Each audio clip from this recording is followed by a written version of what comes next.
బక్రీద్ రోజున గోవధ జరగకుండా చర్యలు తీసుకోవాలని ముఖ్యమంత్రి రేవంత్ రెడ్డికి ఎమ్మెల్యే రాజాసింగ్ విజ్ఞప్తి చేశారు. పొలం పనులకు ఉపయోగపడే ఆవులు, ఎద్దులను కూడా అమ్మకానికి పెడుతున్నారన్నారు. గోవధ నిరోధంపై సుప్రీంకోర్టు ఆదేశాలు ఉన్నా క్షేత్రస్థాయిలో అమలు కావటం లేదన్నారు. చెక్పోస్టుల వద్దకు గోరక్షకులు వెళ్తే కేసులు పెడతామని పోలీసులు బెదిరిస్తున్నారని రాజాసింగ్ మండిపడ్డారు. ఇప్పటికే నగరంలోని చాలా చోట్లకు గోవులను తరలించారన్నారు. చెక్పోస్టుల వద్ద పకడ్బందీ చర్యలతో గోవులను తరలించకుండా చూడాలని కోరారు.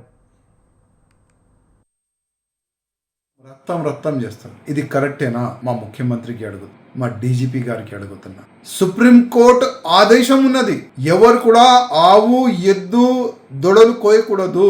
కానీ మన తెలంగాణలో డూప్లికేట్ వెటనరీ డాక్టర్లు సర్టిఫికెట్ పెట్టి 10 రూపాయలు, 20 రూపాయలు, 100 రూపాయలకి వెటనరీ డాక్టర్స్ సర్టిఫికెట్ అమ్ముతున్నారు. మొత్తం ఎద్దులు రైతులకు పనికొచ్చే, పొలాలకి పనికొచ్చే అట్లాంటి మంచి ఎద్దులు తీసుకొని వచ్చి రోడ్ పైన ఓపెన్గా అమ్ముతున్నారు. నేను ముఖ్యమంత్రి గారికి అడుగుతున్నా, అక్కడిక్కడ మీరు షోపడప్గా కొన్ని చెక్ పోస్టులు పెట్టినారు. అక్కడ మా గౌరక్షకులు పోయి నిలబడితే మీ పోలీసులు మా గౌరక్షకులకు వార్నింగ్ ఇస్తున్నారు, మీరు రావద్దు, మీ పైన కేసు పెడతామని. అసలు ఇది న్యాయమా?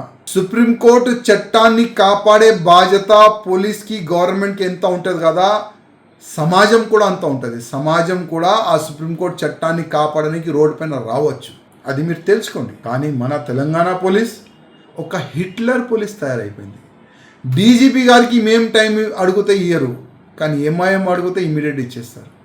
అదే ఎంఐఎం గుండెలు ఇవాళ ఎక్కడక్కడ మా కార్యకర్తలు బండ్లు చెక్ పోస్ట్ కాడ ఆపితే ఇదే ఎంఐఎం వాళ్ళు అక్కడ పోయి దౌర్జన్యంగా ఆ ఎద్దులు, ఆవులు, బండ్లు తీసుకొని వచ్చి బాజప్తా రోడ్డు పైన ఇడిసి మేము ఈ ఎద్దులు, ఈ ఆవులు బలవంతంగా తీసుకొని వచ్చినాం.